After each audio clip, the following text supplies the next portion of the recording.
অভিশাপ যজ্ঞ পাতিম মুছলিম সম্প্ৰদায়ে কোৰাণ পঢ়িব হিন্দুৱে ভাগৱত পঢ়িব গীতা পঢ়িব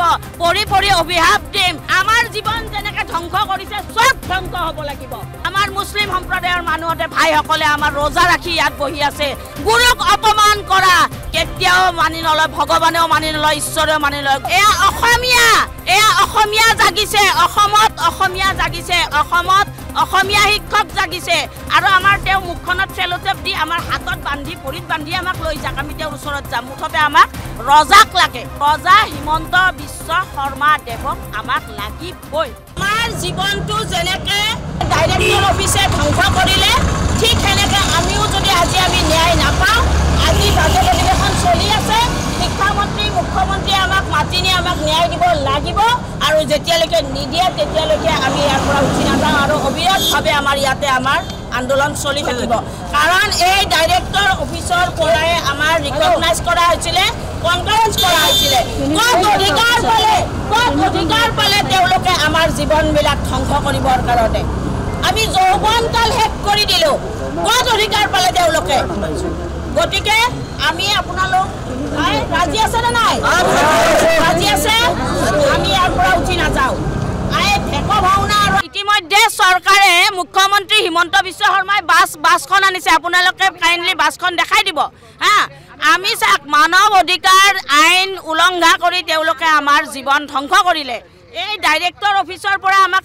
আমাৰ ইয়াত সব ডকুমেণ্টছ আছে ডাইৰেক্টৰ অফিচৰ পৰা আমাক ৰিকগনাইজ কৰিছিলে কনফাৰেন্স কৰিছিলে কৰি পেলাই আমাৰ জীৱন ধ্বংস কৰিলে আৰু এতিয়া বাছ আনিছে আমাক উঠাই নিবৰ কাৰণে ভাবক আমাক কেনেকৈ শাস্তি দিছে কেনেকৈ শাস্তি দি মাৰিছে আমাক ৰাজি নে ৰাইজ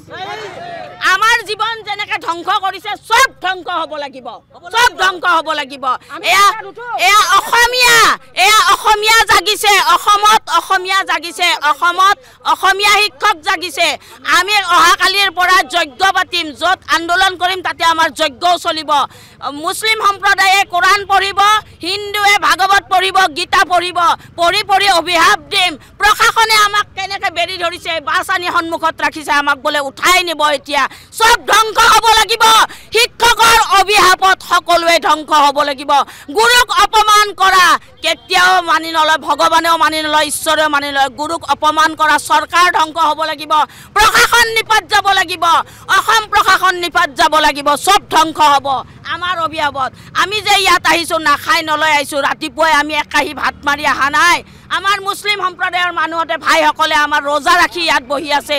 এই অভিশাপ প্ৰশাসনৰ গাটো লাগিব শিক্ষা বিভাগৰ গাটো লাগিব আমাৰ জীৱন যৌৱন শেষ কৰি পেলাইছে ক'ত অধিকাৰ পালে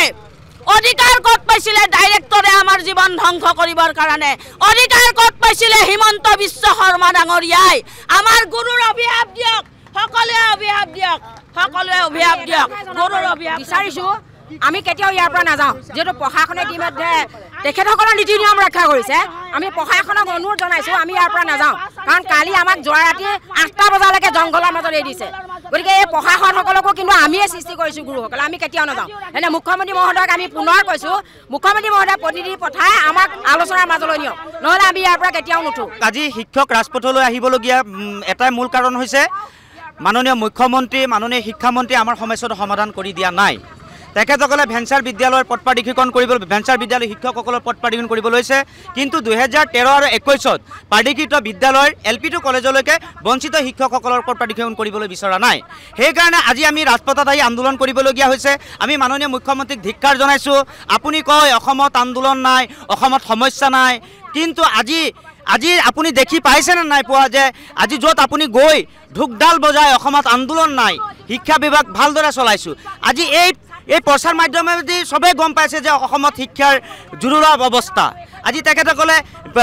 নিযুক্তি প্ৰদান কৰিব লাগিছিল বা আমাৰ পদ প্ৰাধিকৰণ কৰিব লাগিছিল বঞ্চিত শিক্ষকসকলক কৰি দিয়া নাই কিন্তু এটা কথা আমি ক'বলৈ বিচাৰিছোঁ মাননীয় মুখ্যমন্ত্ৰী মহোদয় আমি আপোনালোকক আহ্বান জনাইছোঁ আমাৰ বিনা চৰ্তে পদ প্ৰাধিকৰণ কৰিব লাগিব যেনেকৈ LP-ৰ থাৰ্ড পোষ্টসকলক বিনা চৰ্তে পদ প্ৰাধিকৰণ কৰিব লাগিব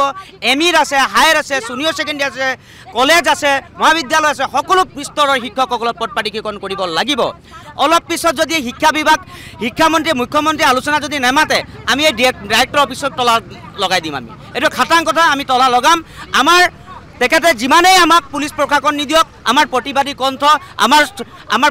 কণ্ঠ আমাৰ অধিকাৰ প্ৰাপ্য ৰুদ্ধ কৰিব নোৱাৰিব আৰু আমাৰ সংগ্ৰামী সত্তাটো কেতিয়াও তেখেতে ৰুদ্ধ কৰিব নোৱাৰিব। আন্দোলন এনেকৈ কৰিয়ে আছোঁ। এতিয়া আজিৰে পৰা আমাৰ ধাৰাবাহিকভাৱে আমি বহি যাম। আজি ইয়াতে বহিছোঁ আৰু হয়তো অহাকালি আৰু আমি বেলেগ জেগাত বহিম এনেকৈ। গতিকে আমাৰ এটাই কথা, বাজেট অধিৱেশন চলি আছে। আমি জানিবলৈ পাৰিছোঁ যে মুখ্যমন্ত্ৰী মহোদয়ে যিখন 17-18 চনৰ আইন আছিলে সেই আইনখন সংশোধনী কৰাৰ কাৰণে তেওঁ কিবা চিন্তা চৰ্চা কৰিছে আৰু সেই সংশোধনীত অপ্ৰাদেশিকৃত শিক্ষানুষ্ঠানবিলাকৰ শিক্ষকসকলৰহে সংশোধনী আনিব বুলি আমি গম পাইছোঁ। হাইস্কুলৰ ক্ষেত্ৰত তেওঁলোকে ক্লাছ 8 ধৰি হাইস্কুলৰ শিক্ষকসকলক ন্যায় দিয়াৰ কাৰণে তেওঁ চিন্তা চৰ্চা কৰিছে। কিন্তু আমি আজি এই প্ৰতিনিধিবিলাক যিসকল বহিছোঁ, আমি ভাতৃ সংগঠন লগ লাগি LP2 কলেজলৈকে প্ৰতিটো ভাতৃ সংগঠনৰ প্ৰতিনিধিবিলাক আমি ইয়াতে বহিছোঁ আৰু আমি এই প্লেটফৰ্মৰ পৰা আজি মাননীয় মুখ্যমন্ত্ৰী মহোদয়ক ক'বলৈ বিচাৰিছোঁ যে 90 দশকৰ পৰা শিক্ষকতা কৰা এই শিক্ষকসকল আপোনাৰ শিক্ষা বিভাগৰ জৰিয়তে আপুনি শিক্ষামন্ত্ৰী হৈ থাকোঁতে ৰিকগনাইজ হোৱা, কনকাৰেঞ্চ হোৱা আৰু ইনস্পেকশ্যন হোৱা শিক্ষক। গতিকে LP2 কলেজলৈকে এই শিক্ষকসকলক আপুনি ন্যায় দিবই লাগিব। এই যিখন আপুনি আইন আনিবলৈ দিহা পৰামৰ্শ কৰি আছে, আপুনি আলোচনা কৰি আছে, আইনখন সংশোধনী কৰিবলৈ বিচাৰিছে, সেই সংশোধনীত আমাৰ বিষয়বস্তুটো থাকিব লাগিব আৰু আমাক ন্যায় দিবই লাগিব। প্ৰাদেশিক শিক্ষানুষ্ঠানৰ পৰা বঞ্চিত শিক্ষক, আমাৰ ইয়াত সৰহসংখ্যক 90 দশকৰ শিক্ষক আছে। ইতিমধ্যে আমাৰ শিক্ষানুষ্ঠানখিনি প্ৰাদেশিকৰণ হ'ল, কিন্তু 2017-18 আইনত কিছুমান সৰু সৰু চৰ্ত দিয়াৰ কাৰণে আমি বঞ্চিত হ'লোঁ। গতিকে মাননীয় মুখ্যমন্ত্ৰী মহোদয়ক এটাই কথা আমি জনাব বিচাৰিছোঁ, আমি আন্দোলনৰ ওপৰত আন্দোলন কৰি আছোঁ, কিন্তু বিভিন্ন সময়ত আপোনাৰ শিক্ষা বিভাগৰ পৰা প্ৰতিনিধি আহি আমাৰ পৰা মেম'ৰেণ্ডাম লৈ যায়, কিন্তু সেই মেম'ৰেণ্ডামবিলাক ক'ৰবাত পৰি থাকে। পৰাৰ পিছত আমি অফিচত যোগাযোগ কৰোঁ, শিক্ষামন্ত্ৰী মহোদয়ক আমি যোগাযোগ কৰোঁ। তেতিয়া তেখেতে আমাক এটা কথাই কয় যে আপোনালোকৰ কাৰণে আইনখন নহয়, আইনখন আহিব অপ্ৰাদেশিক শিক্ষানুষ্ঠানৰ কাৰণে। আমি এটাই কথা মুখ্যমন্ত্ৰী মহোদয়ক জনাব বিচাৰিছোঁ যে মুখ্যমন্ত্ৰী মহোদয় যেতিয়া শিক্ষামন্ত্ৰী আছিলে তেতিয়া আমাক কিন্তু ৰিকগনাইজ, কনকাৰেঞ্চ, পাৰ্মিশ্যন এইবিলাক তেখেতৰ শিক্ষা বিভাগৰ পৰা আমাক দিছিলে। গতিকে আমি কোনো ৰিজেক্ট টিচাৰ নহয়, আমি সকলোখিনি বৈধ শিক্ষক। গতিকে যিখন আইন আনিব বিচাৰিছে 17 আৰু 18 চনৰ যিখন সংশোধনী আইন এতিয়া বৰ্তমান আনিব, তেখেতে এখন কেবিনেট উপসমিতিও বনাই দিছে। আমি তেখেতসকলকো এই কথাখিনি কৈছিলোঁ, জয়ন্ত মল্ল ডাঙৰীয়া, কেশৱ মহন্ত ডাঙৰীয়া, শিক্ষামন্ত্ৰীক আমাৰ সকলো সমস্যা কৈছোঁ যে আমি যিহেতু